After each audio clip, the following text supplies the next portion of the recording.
PH बताता है मैं एसिडिक है या बेसिक है सॉल्यूशन। ठीक है, तो मैंने आपको बताया था एक साइंटिस्ट था सोरेनसन 1909 में उसने ये स्केल बनाया था, और इसको किस बेसिस पे बनाया था? उसने हाइड्रोजन आयंस की कंसंट्रेशन के बेसिस पे, कि कोई सॉल्यूशन कितने हाइड्रोजन आयंस प्रोवाइड करता है, उसके हिसाब से उसने हमें बताया था कि पीएच उसकी सॉल्यूशन की क्या होती है। ठीक है, तो ये बताया था मैंने तुम्हें कि 10 की हाइड्रोजन आयन कंसंट्रेशन 10 की पावर 0, 10 की पावर -1 और 10 की पावर -2, 10 की पावर -3, ऐसे करते करते ये 10 की पावर यहाँ पर -7 और फिर यहाँ पर 10 की पावर -14 तक जाती है। ठीक है, और इसी हिसाब से यहाँ पर पीएच भी होती है, जितनी पावर होती है उसको पॉजिटिव करके यहाँ लिख देंगे तो वो पीएच हो जाती है उसकी।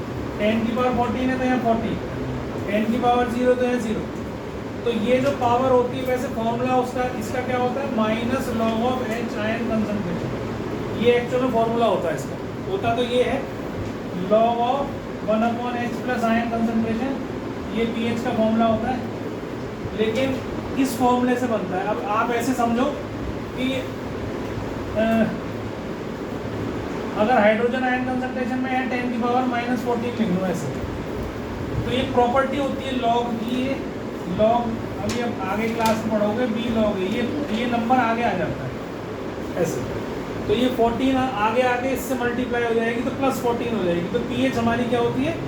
+14। लॉग 10 की वैल्यू 1 होती है। ठीक है, तो ये तो तुम्हें नहीं करना कुछ भी लॉग वॉग के बारे में, पर तुम्हें बस ये ध्यान रखना है कि जितनी पीएच यहाँ एच आयन कंसंट्रेशन दे रखी है वही एक्चुअल में उसकी पीएच होती है विद पॉजिटिव साइन।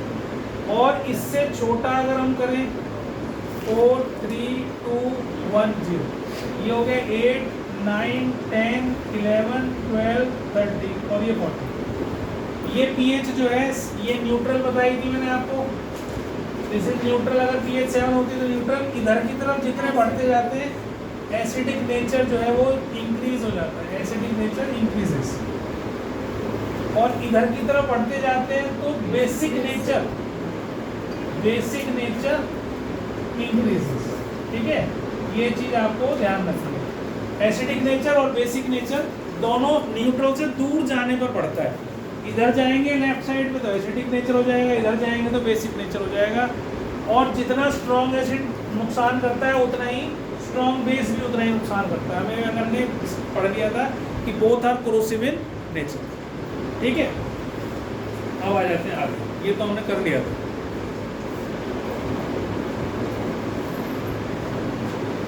पिछली क्लास की वीडियो पर डाल दी थी मैंने, उसको देख लेना जिसने नहीं करा है, पिछली क्लास में अटेंड करी थी। अब हम इसके बाद आ रहे हैं आगे, जिसको हम बोलते हैं यूनिवर्सल इंडिकेटर।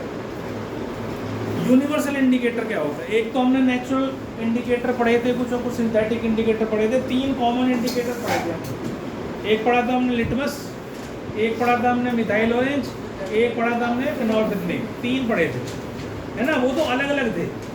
अब यूनिवर्सल इंडिकेटर मतलब उनमें तो हमें किसी में एसिड में कई बार तो कलर चेंज ही नहीं होता, या बेस में कलर ही चेंज नहीं होता, कलरलेस रह गया था, है ना? लेकिन अब एक ऐसा इंडिकेटर जो आपको ये बताएगा कि ये एक ही इंडिकेटर ये बताएगा कि ये एसिड भी हो सकता है, ये बेस भी हो सकता है, according to the colour of the solution. जब हम उसको डालेंगे उसको, जैसे मान लो एक टेस्ट ट्यूब में तुम्हें पता नहीं है क्या है, तुमने यूनिवर्सल इंडिकेटर की कुछ ड्रॉप डाल दी उसके अंदर। अगर उसके अंदर अब डिफरेंट शेड्स बताएगा ये कि डार्क रेड है कलर आया है तो स्ट्रॉन्ग एसिड बना, उससे कम हल्का कलर है रेड कलर तो उससे कम स्ट्रॉन्ग है, मतलब वीक है उससे। और अगर और कम है, ऑरेंज कलर ही है तो और कम है, और येलो है तो और कम है, मतलब इस तरीके से उन्होंने पूरी चार्ट बना रखी है। तो एक ही इंडिकेटर ये भी बता सकता है कि ये एसिड है, और एक ही इंडिकेटर ये बता सकता है बेस है, और ये भी अंदाज़ा दे सकता है कि इसकी पीएच किसके आसपास होगी। एग्जैक्ट नहीं बताएगा पर नज़दीक बता देगा कि ये उसके आसपास की पीएच इसकी होगी। तो इसको हम बोलते हैं यूनिवर्सल इंडिकेटर। अब इसकी डेफिनेशन लिखो, यूनिवर्सल इंडिकेटर, हेडिंग डालो universal indicator.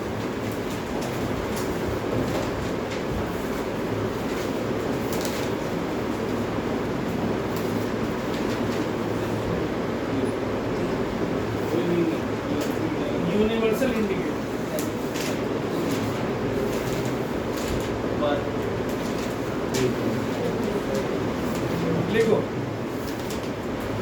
Universal indicator is a mixture of, universal indicator is a mixture of, universal indicator is a mixture of different indicators. Universal indicator is a mixture of different indicators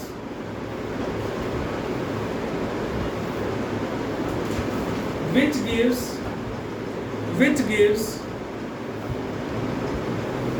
different colors, which gives different colors at different pH values, which gives different color at different pH values, at different pH values of the entire pH scale, of the entire pH scale. यहाँ खड़ा हो जाए अभिषेक, इधर बेटा उधर सो रहे अभिषेक, हाँ इस वाली बेंच पर खड़ा हो जाए, कैसे यहाँ रखें, हाँ ऐसे बस झुका हुआ है ना, फिर कल को आएगा ये कहेगा मेरे कमर में दर्द हो गया, वही खड़ा हो, ठीक है।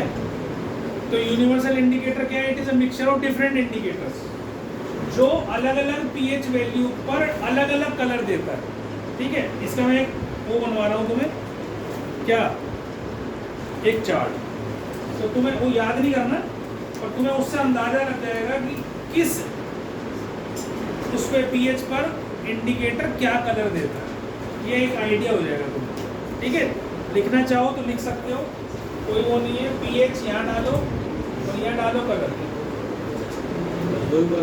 हाँ 0 1 2 3 4 5 6 7 और एक यहाँ डाल दो, ये भी पीएच और ये कलर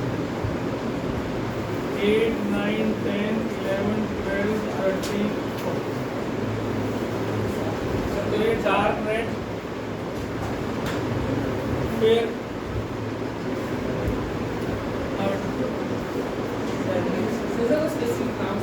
है बेटा किसका? नहीं कुछ नहीं है, यूनिवर्सल इंडिकेटर इसीलिए कहते हैं क्योंकि ये एक ही चीज एसिड भी बता रही, बेस भी बता रही है और उसके नजदीक की वैल्यू भी बता रही पीएच। भाई एग्जैक्ट 4 पे ऑरेंज आएगा, ऑरेंज तो तरह तरह के कलर होते हैं, है ना, पर रेड और ऑरेंज के बीच में तो पता चल जाएगा कि है तो 3 से 4 के बीच में ही, तो ये थोड़ा अंदाजा पड़ जाता है और एग्जैक्टली बता सकते हैं। हाँ बेटा क्या कह रहा था? और ये जसमीत क्या बोल रहा था? ये कलर बन रहा है, नहीं वो ये तुम्हारा टेबल नहीं आएगा कहीं पे, ये सिर्फ तुम्हें ये समझाने के लिए है कि यूनिवर्सल इंडिकेटर कर क्या रहा है। एक ही इंडिकेटर एसिड भी बता रहा है, बेस भी बता रहा है और उसकी पीएच के आसपास की वैल्यू भी बता रहा है। जो हमने पहले इंडिकेटर पढ़े थे उसमें केवल ये पता चलता था कि ये एसिड है या बेस है। अगर डाइल्यूट एसिड है, ठीक है, वीक एसिड है तो भी ब्लू टू रेड ही करेगा वो, और स्ट्रॉन्ग एसिड है तो भी ब्लू टू रेड ही करेगा। तो उसमें पता नहीं चलता था हमें लिटमस का, ना फिनोल्फिथिलीन का पता चलता था, ना मिथाइल ऑरेंज का पता चलता था। पर यहाँ ये हमें अंदाजा दे रहा है कि पीएच कहाँ के आसपास आएगी। मान लो ग्रीन कलर आ गया तो कहोगे न्यूट्रल के पास हो, ग्रीनिश ब्लू हो गया तो कहोगे भाई थोड़ा सा उससे आगे है, न्यूट्रल से आगे 8 के और 7 के बीच में। तो कलर देख के तुम्हें अंदाजा हो जाएगा और इसका पूरा एक चार्ट आता है बना बनाया। तो अपनी लैब वाले टीचर से केमिस्ट्री वाले पूछोगे तो वो तुम्हें चार्ट दे देंगे, वो चार्ट से मिला के भी अंदाज़ा लगा सकते हो आप कि इस पीएच पे ये वाला कलर आता है, तो अंदाज़ा हो जाता है कि कौन सी पीएच का ये सॉल्यूशन है। आगे बात समझ में, ठीक है। अब आ जाओ जी आगे। अब इसके बाद पीएच के बाद हमारा आ जाता है जो सबसे इम्पोर्टेंट चीज़ है, वो है इस पीएच की हमारी रोज की जिंदगी में क्या इम्पोर्टेंस है। Importance of pH in our everyday life, रोज की हमारी, ये हमारे वो है क्या है ना 1.6 1.2 से 1.6 ये वेरी करती है, सबके पेट की अलग अलग है, हर एक का शरीर अलग अलग है। ये एक एवरेज दे रखा है हमने, ज़रूरी नहीं है 1.6 से ज़्यादा नहीं हो सकती या 1.2 से कम नहीं हो सकती, एक अंदाज़ा है कि भाई इतनी होगी, ठीक है। अब ये पीएच हमारे बहुत काम की है।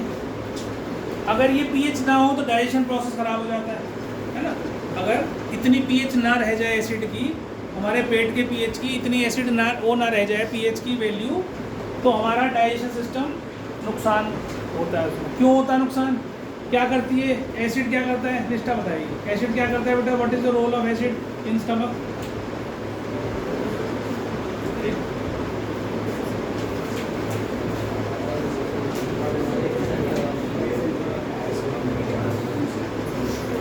जब प्रोटीन्स नहीं होंगे तो हम क्या है, ग्रोथ होनी बंद हो जाएगी। प्रोटीन्स किस लिए होते हैं? हमारी ग्रोथ के लिए। ग्रोथ ही नहीं होगी, बीमारियां होनी शुरू हो जाएंगी जब ग्रोथ नहीं होगी। तो क्योंकि प्रोटीन्स बहुत सारी चीज़ों के साथ जुड़ के बनाते हैं तुम्हारे शरीर का एक पूरा न्यूट्रिएंट स्ट्रक्चर तैयार करते हैं तुम्हारे लिए, क्या क्या न्यूट्रिएंट्स चाहिए तुम्हें, वो ही नहीं होने। और ये कम हो जाए 1.2 से भी नीचे चला गया तो तुम्हें क्या होता है? खट्टी खट्टी डकारे आते हैं, जिसको हम बोलते हैं एसिडिटी हो गई है ना। वो कब होता है? जब हम कई दिन तक लगातार तली हुई चीज़ें या ज़्यादा स्पाइसी चीज़ें खा लें, तब ये एसिड का पीएच इससे भी नीचे चला जाता है। और बहुत ज़्यादा नीचे चला जाता है तो अंदर क्या हो जाते हैं? वुंड्स हो जाते हैं, इसको मैंने बताया था, पेप्टिक अल्सर्स हो जाते हैं। अल्सर्स हो जाते हैं अंदर। जो म्यूकस है हमारी स्टमक की प्रोटेक्शन करता है जो इस एसिड से, वो भी ख़त्म हो जाती है, वहाँ से हट जाती है जगह जगह से, वो भी प्रोटेक्ट नहीं कर पाती हमारे स्टमक को। इतना ये भी बहुत स्ट्रॉन्ग एसिड है। तो मैं पीएच में बताया ना मैंने, 0 से और 7 के बीच में, तो देखो कितनी थोड़ी सी वैल्यू है। It is a very strong acid, still mucus prevents from this acid, stomach को प्रिवेंट करता है। लेकिन इससे भी कम कर दिया तुमने, खा के, तो क्या होता है? पेप्टिक अल्सर बहुत दिनों में जाके होते हैं, आसानी से नहीं होते। बहुत दिन तक लगातार तुम चीज़ें बाहर की खाओ, स्पाइसी खाओ, तली भुनी खाओ, तो होता है, ठीक है। लेकिन अगर हो जाए एसिडिटी हो जाए, अब पेप्टिक अल्सर का तो इलाज मेरे को नहीं पता क्या करते हैं, डॉक्टर्स दवाई वगैरह देते हैं, बहुत दिन पर जाके हील होता है। लेकिन अगर हमें एसिडिटी होती है तो हम वो एसिडिटी को शांत करने के लिए क्या करते हैं? मिल्क ऑफ मैग्नीशिया का यूज़ करते हैं, MgOH होल्ड वाइज। जितने भी सिरप्स आते हैं एसिडिटी के, उनमें सब में ज़्यादातर मिल्क ऑफ मैग्नीशिया होता है, MgOH होल्ड वाइज। अभी लिखवाऊंगा मैं, रुक जा बेटा, ठीक है। और इसके अलावा क्या कर सकते हैं? जो हमारे घर में खाना सोडा होता है, जिसको हम NaHCO3 या बेकिंग सोडा कहते हैं, बेकिंग पाउडर नहीं, बेकिंग सोडा, वो अगर हम घोल के पी लें तो भी हमारी एसिडिटी शांत हो जाती है। और कुछ ना मिले, घर में जीरा सबके होता है, जीरे को पानी में डालो, उबालो, उसे पी लो, एसिडिटी शांत हो जाती है। और कुछ ना मिले तो आलू सबके घर में होते हैं, आलू बहुत हाईली अल्कलाइन चीज़ है, उसको घिसो, उसका रस निकालो, नाक बंद करो और पी जाओ। थोड़ा सा अजीब टेस्ट होता है, नाक इसलिए बंद करा, ठीक है। तो वो अंदर जाके शांत हो जाएगा। 1 मिनट बस, फिर बोलो। पुदीना आता है, पुदीने का रस निकाला, उसे पी जाओ। तो ये सारे क्या करेंगे? अंदर जो एसिड फॉर्मेशन हुई है उसको शांत। हाँ बेटा बोलो। सर टेस्ट करना है, आपकी बंद करो। मतलब वैसे कहीं आप नहीं बोला, नहीं सही बोला। वो जीभ जो है ना, ये इसको बंद करने से जीभ पे टेस्ट आना बंद हो जाता ज़्यादा। करके देखिए, आज करियो, आज नीम लेके जाइयो उसको। Our stomach produces hydrochloric acid whose pH is, ये लिख लेना, 1.2 से 1.6, whose pH is 1.2 to 1.6.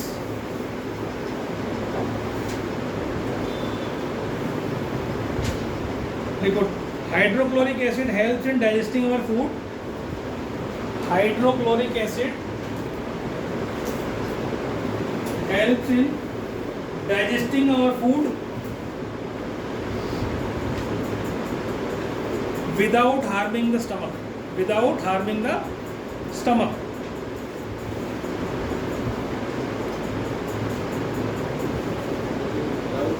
Without harming the stomach. sometimes excess of acid is produced in the stomach. Excess of acid is produced in the stomach due to various reasons.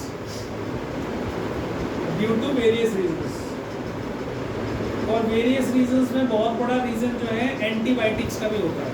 बहुत सारी जो हम दवाइयाँ खाते हैं बीमार होने पर, उनसे भी बहुत बार एसिड की फॉर्मेशन हो जाती है। तो इसलिए डॉक्टर सुबह सुबह खाली पेट पहले 1-2 खाली पेट गोली देता है, जिससे ये डाइजेशन प्रोसेस, तुम्हारी गैस ना बने, एसिड ना बने, है। आओ पेंटा कई सारे जितनी पेंटा है, पेंटोसिड है, वो जितने भी हैं वो सारी इसी की होती है, ठीक है। पेंटासिड, पता नहीं क्या कितनी सारी है, हाँ बड़ी, वो सब में है एक ही चीज़। तो ये समझ में आ गया। तो excess of acid in the stomach, देखो excess of acid in the stomach, excess of acid in the stomach causes indigestion. Excess of acid in the stomach causes indigestion. ठीक है, which produces irritation and pain. Which produces irritation and pain. बहुत ज़्यादा हो जाए तो pen होने लग जाएगा, और उससे कम हो तो इरिटेशन होती है, क्योंकि बार बार क्या होता है, डकारें आती है और एसिड जो है वो ऊपर की तरफ आता है मुंह में। तो कई बार तो मुंह तक भी आ जाता है, कई बार गला ही जलता है, जलती है खूब, अच्छे बर्निंग सेंसेशन होती है जब एसिड आता है। बहुत देर अलग अलग आता है सबके, किसी के जब ऊपर आएगा तो बहुत देर जलन रहेगी फूड पाइप के अंदर, किसी के अंदर थोड़ी देर बाद गायब हो जाएगी, पर आएगी जरूर। तो जितना पुराना होता जाएगी बीमारी, उतना ही ज़्यादा एसिड की फॉर्मेशन होती रहेगी, उतना ही आपको हार्म करेगा, ठीक है। अब क्या करते हैं उसके लिए, देखो, in order to cure indigestion,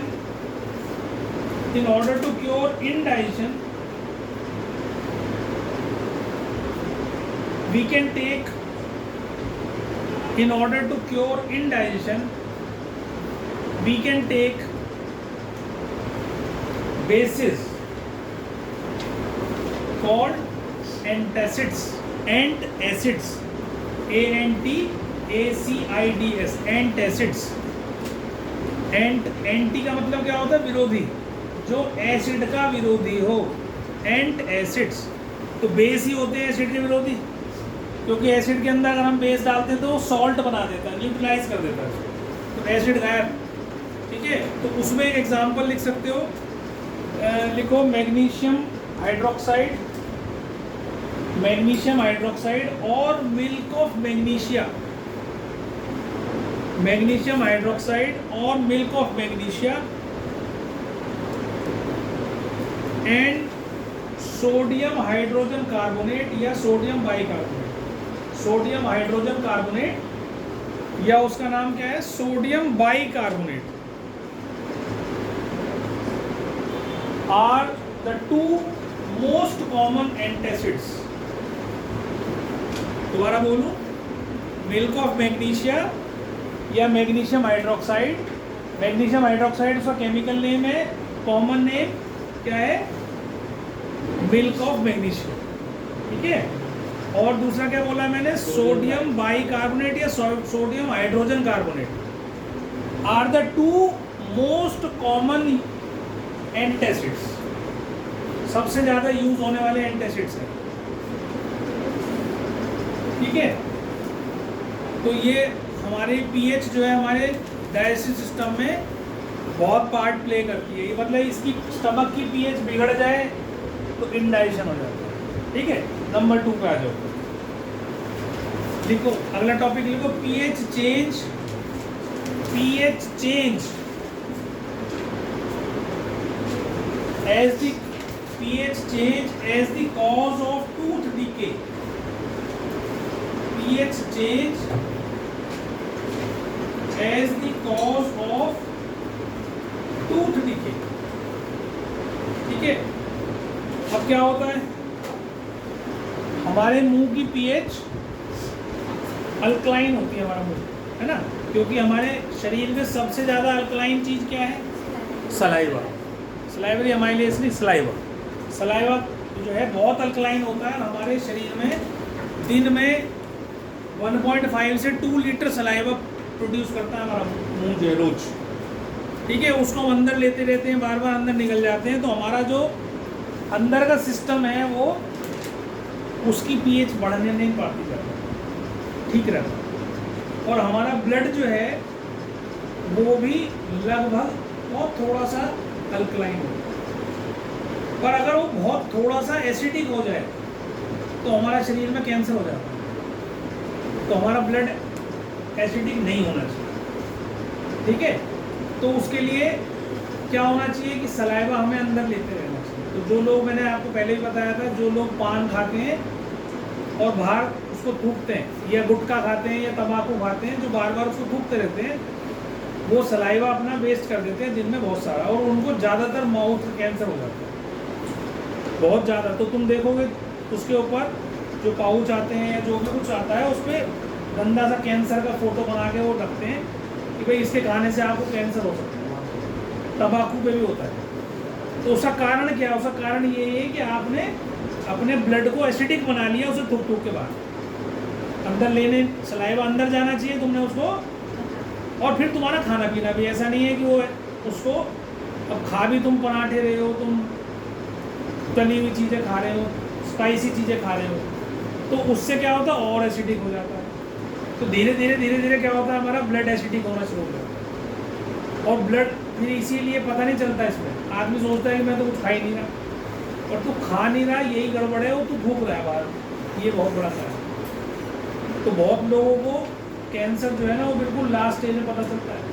अभी जैसे तुमने सुना होगा पीछे बिहार के डेप्यूटी चीफ मिनिस्टर भी थे, सुशील मोदी, उनको पता चला 4th स्टेज में जाके कैंसर, और कुछ महीनों में ही डेथ हो गई। तो कैंसर जब ही होगा आपके शरीर में 2 चीज़ों की कमी होगी। एक तो ऑक्सीजन की कमी होगी और एक आपका ब्लड एसिडिक हो जाएगा। तो जो खाने खा रहे हो आप, जो भी कुछ खा के आते हो बाहर से, वो आपके ब्लड को एसिडिक करता रहता है धीरे धीरे, क्योंकि वो पता नहीं क्या क्या केमिकल मिला के खिला रहे हैं आप, ठीक है। तो इसलिए फिर धीरे धीरे होता है ये काम, ऐसे नहीं होता अचानक कि तुमने खाया आते ही तुम्हारे को तुम्हें तो कैंसर हो गया, ऐसा नहीं होता, ठीक है। तो जब लगातार बहुत दिनों करते हो काम को, तब आपके साथ ये परेशानी आ सकती है, ठीक है। तो गेट रेडी जो बाहर ज़्यादा खाते हैं। सर सलाइवा की पीएच क्या होती है? सलाइवा की पीएच मेरे ख्याल से 7 से ज़्यादा होती है, 8 पॉइंट समथिंग होती है। सलाइवा की पीएच की 7.4, ठीक है। और हमारे ब्लड की होती है, उसकी भी 7.4 ही होती है।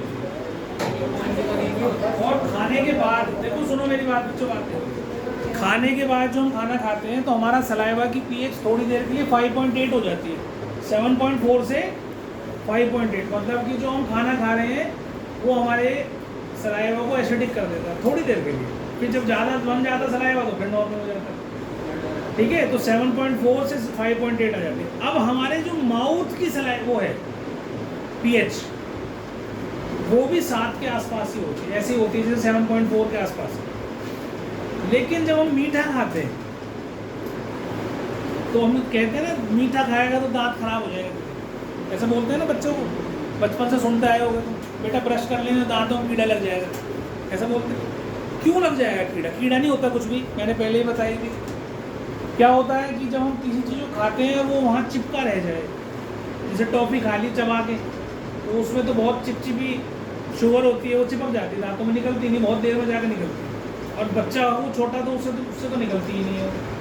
ब्रश भी उसने मान लो ऐसे ही कर लिया, थोड़ा बहुत कर भी लिया, वो चिपकी रहेगी। तो धीरे धीरे क्या होता है, उस शुगर को डाइजेस्ट करने के लिए, डिकम्पोज करने के लिए बैक्टीरिया आता है। बैक्टीरिया तो होता ही है सारे में, तो सबसे पहले शुगर को बैक्टीरिया डिकम्पोज करता है। और जब वो डिकम्पोज करता है उसको, तो उस शुगर से एसिड की फॉर्मेशन होती है, एसिड इज फॉर्म, हमारे मुंह में एसिड बन जाता है। इसीलिए कहता है खाना खाओ या मीठा खाओ, तुरंत ही उसके थोड़ी देर बाद ही you should do brush, paste करना, ठीक है। या कम से कम और कुछ नहीं तो कुल्ला तो कर ही लो, जाके जो अंदर चिपक रहा होगा चीज़ वो निकल जाए, ठीक है। तो अब क्या होता है, धीरे धीरे हमारे जो टूथ का इनेमल होता है वो बहुत स्ट्रॉन्ग होता है, आसानी से ख़राब नहीं होता।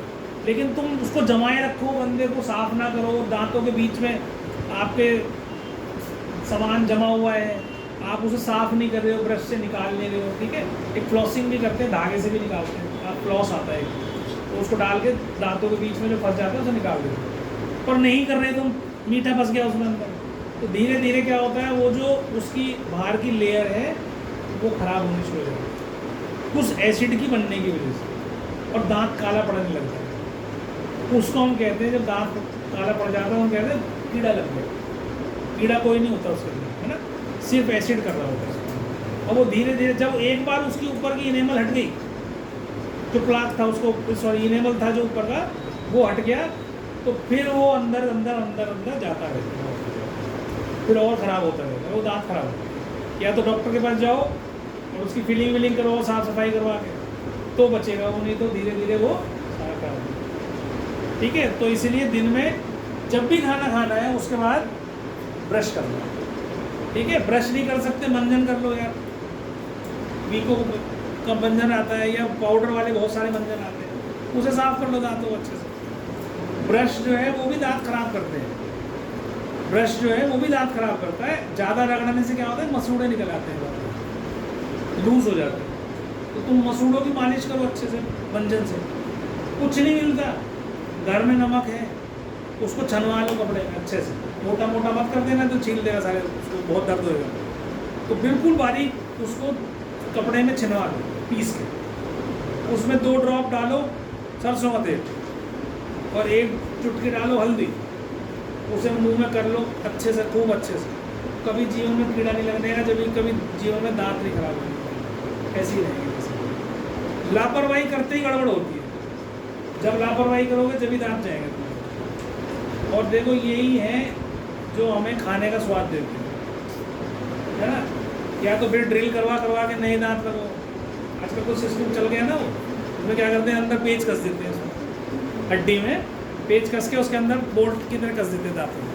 दांत तुम्हारे बिल्कुल नए नए ओके लगेंगे। तुम देखो जितने भी हीरो हैं जो बुढ़े बुढ़े हो रहे हैं, 80 साल का, अमिताभ बच्चन के दांत ऐसे कैसे ही, कोलगेट स्माइल, तो वो कैसे हैं, वो कैसे आ रही है, वो इसीलिए तो आ रही है कि उन्होंने कसवा रखे हैं पेट सब। और जिनके विचारों के, जैसे हमारी मदर ने वैसे ही लगवाए थे, उन्होंने कहा मैं नहीं करवाने की भाई ये काम, तो उन्होंने अपना जो है बाहर से डेंचर लगवा रखा है, वो अंदर कभी भी निकाल लेती है, तो कभी अंदर रख लेती है, ऐसा वाला। और वो हार्ड चीज़ नहीं खा सकती, डेंचर वाले इतना हार्ड नहीं चलता उससे, और उसके बीच में भी कई बार फंस जाता है मसूड़, और इसमें तो दर्द भी होता है, तो वो नहीं खाती, तो स्वाद नहीं आता उनको कुछ चीज़ों में। ब्रश करने का मेन मोटिव तो यही है कि मतलब मुंह में खाना चिपका हुआ को साफ करना। हाँ, और दूसरा मोटिव है उसको एसिड जो बना है उसको न्यूट्रलाइज करना। क्या क्या क्वेश्चन, कोलगेट का क्या इस्तेमाल है दांतों पे? 5.5 से नीचे चली जाए, खाना खाने के बाद 5.8 थी, अगर तुमने उसको न्यूट्रलाइज नहीं करा, एसिड बनता रहा, पीएच हमारे मुंह की 5.5 से भी नीचे चली गई, तब आपके दांत में ये टूथ डिके जिसको हम कहते हैं वो, ठीक है, बिलो 5.5। अब उसको अगर हो रही है तो तुम अगर पेस्ट कर लेते हो तो क्या होता है, पेस्ट जो है वो अल्कलाइन होता है, बेसिक होता है, बेस होता है उसके अंदर, तो वो एसिड को न्यूट्रलाइज कर देता है, तो एसिड गायब हो जाता है वहाँ से। फिर तुम दोबारा से कर लो तो फिर तुम्हारा माउथ जो है उसमें एसिड की फॉर्मेशन होती तो है, लेकिन तुम क्योंकि खाना खाने के तुरंत बाद उसको पेस्ट को कर लेते हो तो फिर न्यूट्रलाइज हो जाता है। तो इसलिए हर खाने के बाद, हर मीठा खाने के बाद, चाय पीने के बाद आपको ज़रूर कम से कम और कुछ नहीं तो कुल्ला करके ज़रूर आना चाहिए, पानी से गार्गल करके आना चाहिए, ताकि अंदर स्वीटनेस ना रहे मुंह के अंदर। चाहे 10 मिनट बात कर लो, चाहे 5 मिनट बात कर लो। ये चीज़ आप रियलाइज करें, हमारे वहाँ एक चीज़ होती है, मीठा खा के बाहर नहीं जाते। अच्छा, तो यार ये तो पता नहीं क्यों होता है मुझे। कूला करके जाने के लिए कहते हैं, वो आपको पता चला। When we eat food containing sugar, then the bacteria present in our mouth, दोबारा से बोल रहा हूँ, when we eat food containing sugar then the bacteria present in our mouth break down the sugar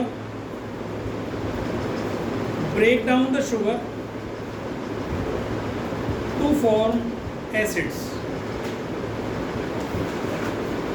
ठीक है, लैक्टिक एसिड बनाता है मुंह में.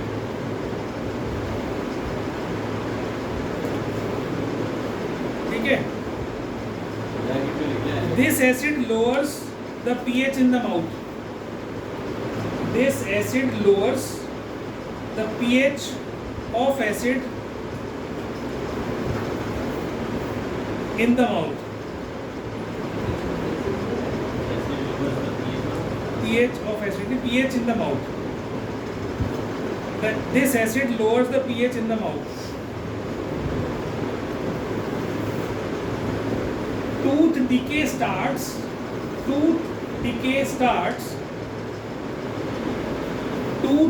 starts when the pH of acid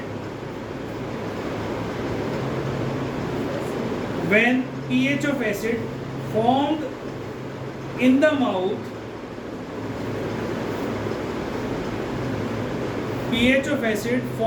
mouth falls below 5.5.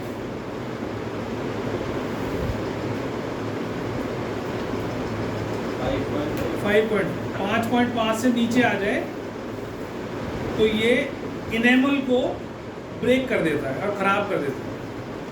ठीक है, तो बिकॉज, इसके बाद देखो, because then the acid becomes strong enough. जब 5.5 से नीचे चली जाए उस टाइम के बाद डॉट लगा दे, फुल स्टॉप लगा दो, उसके बाद देखो because the acid becomes, because then the acid becomes strong enough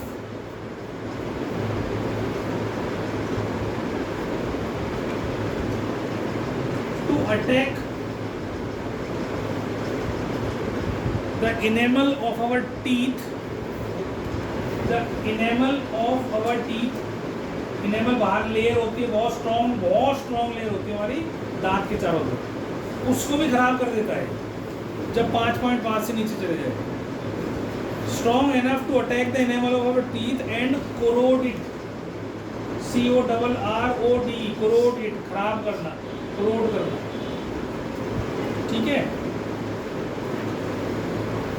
अब अगली लाइन में लिखना, the best way to prevent tooth decay, the best way to prevent tooth decay is to clean the mouth thoroughly. The best way to prevent tooth decay is to clean the mouth thoroughly after eating food. ठीक है, तो इतना भी अगर आप याद रखेंगे कि भाई पानी से कुल्ला ही करना है मतलब खाना खाने के बाद, तो भी आप देखेंगे कि आपके दांत खराब नहीं होंगे. अब आ जाते हैं हम इसके बाद self defence bye, third point लिखो पीएच का, self defence by animals and plants. Self defence by animals and plants.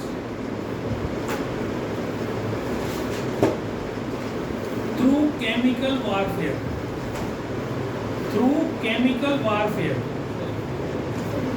self-defense by animals and plants through chemical warfare.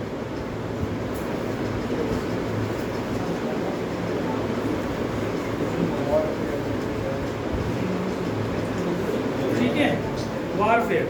अब वार, इसका मतलब क्या है, वार ही है हमारे खिलाफ हो. कोई भी कीड़ा हमें काटता है तो क्या होता है, बहुत जलन होती है, सूज भी जाता है. तो जैसे मधुमक्खी होती है, तो मधुमक्खी जो है जब हमें काटती है तो हमारे शरीर में डंक से अपना जो स्टिंग होता है उससे हमारे शरीर में एसिड इंजेक्ट कर देती है. एसिड होता है उसके शरीर में, वो एसिड इंजेक्ट कर देती है। वो क्यों करते हैं ऐसा? ताकि हमें जलन होती है, हम इतनी देर में उसको देखते हैं, इतनी देर में वो भाग जाते हैं। क्योंकि उनको ये लगता है जब भी वो चलते चलते रास्ते में किसी से टकराते हैं तभी काटते हैं, वैसे तो आएंगे नहीं, आगे तो काटते नहीं ऐसे। तो क्या होता है, जब आप आसपास खड़े हो और आपसे टकराया हुआ आता है तो उसको लगता है वो पकड़े गए, तो वो सबसे पहला काम क्या करता है, वो इंजेक्ट कर देता है उसको टंग से मार। तो जैसे ही एसिड हमारे शरीर में मतलब अंदर घुसता है, प्रवेश करता है उसको, हमें तुरंत एकदम जलन होती है, हमें लग जाता है पता है कुछ ना कुछ काट लिया इतनी देर में ऐसे तो कर देते भाग जाते। ठीक, ततैया पता है ततैया क्या होता है? वास्प बोलते हैं, WASP, पीले वाला, पीले रंग का जो घूमते रहते हैं, बहुत कॉमन है। वो अल्कलाइन चीज डालता है शरीर में। वो हमें क्या डालता है? अल्कलाइन चीजें डालता है, एल्कलाइन लिक्विड हमारे शरीर में इंजेक्ट। चींटी होती, चींटी लाल वाली चींटी देखिए, वो कहते हैं लाल चींटी बहुत खतरनाक होती है, क्योंकि वो कैसी होती है, वो कार्निवोरस होती है लाल चींटी। काली चींटी जो होती है वो कार्निवोरस नहीं होती, वो हर्बीवोरस होती है। ठीक है, हर्बीवोरस भी नहीं होती पर वो ओमनीवोरस होती है। ओमनीवोरस इसलिए कह रहा हूँ क्योंकि उसे जो मिल जाए उसे खा लेती है। ठीक है, कॉकरोच मरा पड़ा है, कॉकरोच खा लेंगे लग के सारे। वो पड़ा है, मीठा पड़ा है तो मीठा खा लेंगे, आटा पड़ा है तो आटा खा लेंगे, सब कुछ खा लेते हैं। लाल चींटी तुम देखोगे, लाल चींटी वहीं जाएगी। एक तो लाल चींटी हमारे घरों में मिलती ही नहीं है, पहली बात है ना, पर जहाँ मिलती है वहाँ पे तुम देखोगे तो वो ज़्यादातर कीड़े मकोड़े खाते हुए मिलती है लाल चींटी, और ज़्यादा खतरनाक होती है वो, क्योंकि वो जैसी काटेगी तो बहुत देर तुम्हें जलन रहेगी। वो क्या इंजेक्ट करती है, वो डालती है मिथेनोइक एसिड। इथेनोइक एसिड होता है हमारा एसिटिक एसिड जिसको बोलते हैं, विनेगर बनता है उससे तो छोटा भाई मिथेनोइक एसिड। ठीक है, वो हमारे शरीर में जैसे ही जाता है हमें एकदम बर्निंग सेंसेशन और इरिटेशन देता है। तो चींटी काट लेती है, वो भी तुम बहुत देर तक खुजाते रहते हो ऐसे करके, बहुत देर खुजली होती है उसमें भी, जलन बहुत ज़्यादा नहीं होती, पर थोड़ी थोड़ी देर में तुम्हारा हाथ जाएगा तो मुझे खुजाओगे, क्योंकि जब तक वो न्यूट्रलाइज नहीं होगा, जब तक वो ख़त्म नहीं होगा वहाँ से, जब तक आपको राहत नहीं मिलेगी वो जलन होती रहेगी। ऐसी मधुमक्खी या पपैया काट लेता है तो भी वो आपको बहुत देर परेशान करता है, जलन करता है, सूजन भी हो जाती है और आप दुखी होते हो उससे। ठीक है, अभी बताऊँगा, 2 मिनट रुक जाओ। फिर इसी प्रकार से पेड़ पौधों में भी ऐसे होता है। पेड़ पौधों में कांटे होते हैं, वो भी अपने नहीं चाहते कि हमें तोड़े कोई, भाई हम ही तो फूल वो तोड़ लाते हैं, पर वो भी नहीं चाहते कि हमारा सामान कोई लेके जाए, पर कुछ कर तो सकते नहीं वो। तो इसलिए बहुत सारे पेड़ पौधों में छोटे छोटे कांटे होते हैं। तो एक प्लांट है जिसको हम बोलते हैं नेटल प्लांट, NETTLE, नेटल। वो भी अगर उसका कांटा चुभ जाए हमें तो तुरंत ही उसके अंदर से मिथेनोइक एसिड इंजेक्ट हो जाता है, जो चींटी ने करा था वो इंजेक्ट हो जाता है। वो फिर हमारा हाथ जलन हो जाता है, कारण उसके दूर रहते हैं, खुजली हो जाती है छेड़ने से। ऐसे बहुत सारे वो होते हैं, पेड़ पौधे होते हैं जिनको हाथ लगाने से, बचपन में हम जो है एक पौधा होता था उसमें छोटे छोटे फलसे होते थे, तो हम क्या करते थे, उसको पकड़ के किसी की कमर पर रख देते थे, तो उसे बहुत देर खुजली होती थी। हाथ में कुछ लगाया, हाथ में कपड़े में लिया, उसे कमर पर रख दिया, तो वो खुजलाता रहता था बहुत देर। तो ऐसी बहुत सारी चीज़ें होती है पेड़ पौधों में जो नुकसान करती है। ठीक है, बच्चे थे उस टाइम पता नहीं होता, छोटे छोटे बच्चे 5वीं 6ठी क्लास में शैतानियाँ करते थे। क्या हो गया? ठीक है, अब देखो, अब अगर किसी ने, अब ये कीड़े का जिसका पता हो, तुम्हें ही पता है भाई हनी बी जो है वो एसिडिक चीज़ डाल रही है। तुम उठाओ कोई भी बेसिक चीज़, बेसिक में जैसे तुम्हें मैंने बताया खाना सोडा होता है ना, उसको रगड़ लो, लोहा रगड़ने से कुछ नहीं होता, ना लोहा एसिडिक है ना बेसिक है। क्यों रगड़ते हैं? उसको इसलिए रगड़ते हैं कि वो उससे उसका जो डंक होता है ना वो निकल जाता है, और कुछ नहीं होता। तुम खूब रगड़ लो, लोहा जितना रगड़ना, बड़ा जाके रगड़वा दे, वो बेवकूफ़ है जो रगड़वा दे। कुछ नहीं होता बेटा, कुछ नहीं होता, मैं जो बता रहा हूँ उसको सुन लो। और तुम्हारे घर में अगर मधुमक्खी काटी है, तुम्हारे घर में पेस्ट है तो पेस्ट रगड़ लो, तुरंत शांत हो जाएगा, तुरंत शांत हो जाएगा, क्योंकि बेसिक है, पेस्ट इज अल्कलाइन, वो उसको न्यूट्रलाइज कर देगा। अगर ततैये ने काट लिया कोई दो का ही पता है ना। अगर तीसरे कीड़े ने काट लिया, हम कैसे ढूंढोगे कि कौन सा कीड़ा काट गया और क्या रगड़े? पता चला एक लड़के ने गड़बड़ कर दी थी, एसिड पे एसिड रगड़ लिया था उसने, तो और ज़्यादा स्वेलिंग हो गई थी उसको। तो ये चीज़ नहीं करनी चाहिए। इसका सबसे अच्छा इलाज है, एक दवाई आती है जो नमक से बनती है, मैं तुम्हें बताता हूँ, बहुत बढ़िया चीज़ है, घर में होनी चाहिए। इसको बोलते हैं नेट्रम म्यूरेटिकम। ये दवाई तुम्हारे घर में, सबके घर में होनी चाहिए। कोई कीड़ा काट लो, किसी भी प्रकार का काट लो, नमक से बनती है, NaCl से। इसका नाम है नेट्रम म्यूर, जो है नमक का ही नाम है, नेट्रम म्यूरेटिकम। पर नमक रगड़ने से कुछ नहीं होने का, ये भी बता रहा हूँ। ठीक है, ये तो थोड़ा महसूस करते हो, इसकी मम्मी होम्योपैथी की डॉक्टर है तो इसलिए उन्हें पता हो, पर ये दवाई इतनी बढ़िया है जिसका कोई जवाब नहीं है। कैसा ही कीड़ा हो तुम यूँ रगड़ दो इसको पाउडर फॉर्म में लेके या पानी में घोल के, सेकंड्स में कितना भी कीड़ा काटा हो तुरंत दर्द चालू, तुरंत ऐसे। मतलब आप सोच नहीं सकते इतनी फास्ट एक्ट करते। कोई कीड़ा काटा हो, स्वेलिंग नहीं आने देगी, जलन नहीं होने देगी, कुछ भी नहीं होगी। ये हर घर में होने चाहिए। ठीक है, और बहुत सारी वैसे तो ट्यूब वगैरह भी बाजार में मिलती है कीड़े काटने की, सब चीज़ों की, लेकिन वो सब पे काम नहीं करती, ये सब पे करेगी काम। ठीक है, तो ये घर में ला के रखो। अब आ जाते हैं हम इसको लिखवाने के, उसको तो लिख लो बेटा। सांप डसने की ये दवाई नहीं है, उसके लिए दूसरी दवाई होम्योपैथी में है, लेकिन उसकी रिस्क नहीं लेना चाहिए। फिर डॉक्टर के पास जाओ, एंटीवेनम लगाता है, ठीक है। तो उसमें टाइम होता है, कोई भी सांप ऐसा नहीं होता कि तुमने यूं मारा उसने और तुम सिद्ध हो गए। वो कुछ घंटे तुम्हें देता है जहर जो। तो एंटीवेनम आती है, उस पर ही रिलाय करना चाहिए। इमरजेंसी की कंडीशन में कभी कोई चीज़ ट्राई नहीं करनी चाहिए। एक बार तो ट्राई करेंगे, वो नहीं करना चाहिए, क्योंकि नहीं तो निपट हो गई, तो इसलिए वो नहीं करना चाहिए। ये सब चीज़ें तो ऐसी हैं जो कीड़ा काटने से कोई मरता तो है नहीं, कीड़ा काटने के लिए। स्कॉर्पियो के लिए भी आती है दवाई है? नहीं, ये स्कॉर्पियो नहीं, स्कॉर्पियोन होता है ना, तो उसमें एन साइलेंट ही होता है। स्कॉर्पियो ही बोलते हैं उसमें, स्कॉर्पियन नहीं बोलते। अब लिखो भाई, लिखो, अभी बता रहा हूँ। लिखो, many animals and plants protect themselves, many animals and plants protect themselves from their enemies. Many animals and plants protect themselves from their enemies by injecting painful protect themselves from their enemies by injecting painful and irritating acids and bases into their skin,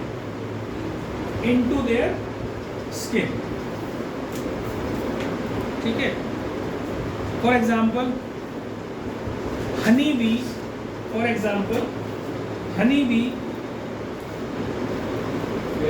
injects an acidic liquid.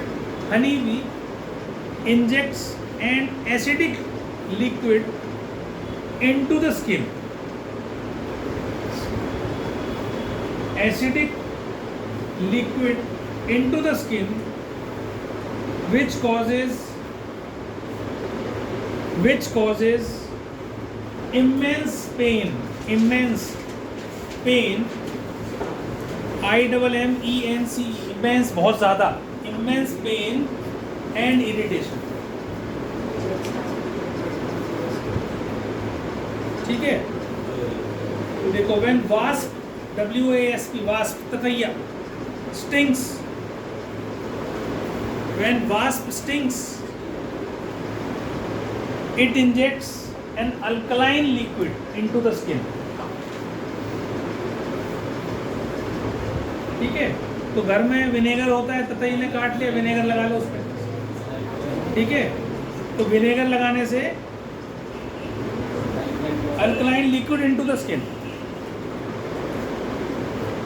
तो उसके ऊपर कोई भी mild acid आप लगा सकते हो। घर में विनेगर होता है, विनेगर रगड़ लो, या दही रखी है, दही भी रगड़ सकते हो, उसमें लैक्टिक एसिड होता है, ठीक है, उसको रगड़ लो, उसमें ठीक हो जाएगा।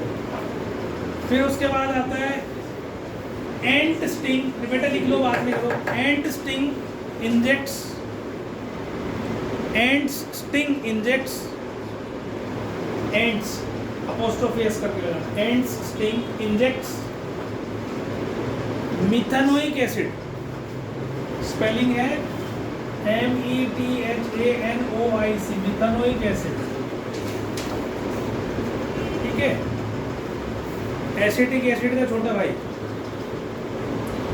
Methanoic acid. एसिटिक एसिड का केमिकल नेम होता है इथेनोइक एसिड, अभी पढ़ेंगे हम लास्ट चैप्टर में कार्बन कंपाउंड, ठीक है। Injects methanoic acid into the skin causing burning pain, causing burning pain या सेंसेशन, कुछ भी लिख सकते हो, ठीक है। तो इसके लिए बेकिंग सोडा रगड़ सकते हो उसके ऊपर, मतलब ऑपोजिट चीज रगड़नी है। एसिड है तो बेस रगड़ो, बेस है तो एसिड रगड़ो, पता हो तभी रगड़ो, ठीक है। इसके अलावा नेटल प्लांट, नेटल प्लांट है NETTLE, nettle, NETTLE, nettle plant have leaves which have stinging hair, पत्तों पे कांटे होते हैं इसके, stinging hair, ठीक है। देखो पूरी जितनी भी पूरी सृष्टि है हमारी, पूरा यूनिवर्स है, उस यूनिवर्स के अंदर चाहे प्लांट्स हो, चाहे एनिमल्स हो, कोई चाहे ह्यूमंस हो, सब में एक सा नेचर पाया जाता है। और हमारे समाज में भी तुमने देखा हो, बहुत सारे बहुत कटकने लोग होते हैं, कभी भी काट देते हैं, किसी को भी मार देते हैं, किसी से लड़ पड़ते हैं, है ना। ये सारे कांटे वाले लोग हैं, जिनके कांटे हैं, तो काटने को तुम छेड़ोगे तो तुम्हें तुरंत एसिड अंदर डालेगा। ऐसी पेड़ पौधों में, ऐसी जानवरों में तुम देखते हो, बहुत सारे गाय तो इतनी शांत हो रही होती है, बात आराम से जा रही होती है, एक आती है गाय और सींग और उठा के उड़ा देती है, होता है ना। तो हर चीज हर एक जगह बराबर इक्वली डिस्ट्रीब्यूटेड है पूरी सृष्टि के अंदर, ठीक है। लिखो stinging hair, when person happens to touch the leaves of the nettle plant, when person happens to touch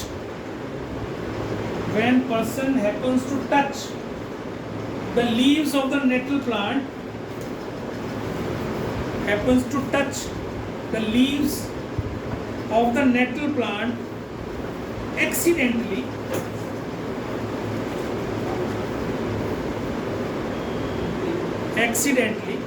then stinging hairs of nettle leaf injects, then stinging hair of nettle leaves injects methanoic acid into the skin. Methanoic acid जो पहले लिखा था वही, methanoic acid वहाँ लिख रखा है मैंने, methanoic acid into the skin causing burning pain या बर्निंग सेंसेशन, ठीक है। तो इस तरीके से पेड़ पौधे और जो छोटे छोटे कीड़े मकोड़े हैं ये अपने आप को बचाते हैं। अब सांप होता है, सांप क्या करता है, उसमें तो बहुत ज़्यादा, ये तो खैर छोटे मोटे ही हैं, कोई एसिड कर रहा है, कोई बेस इंजेक्ट कर रहा है, सांप में तो भरा पड़ा रहता है, पर सांप भी अपने आप नहीं काटता कभी आपको,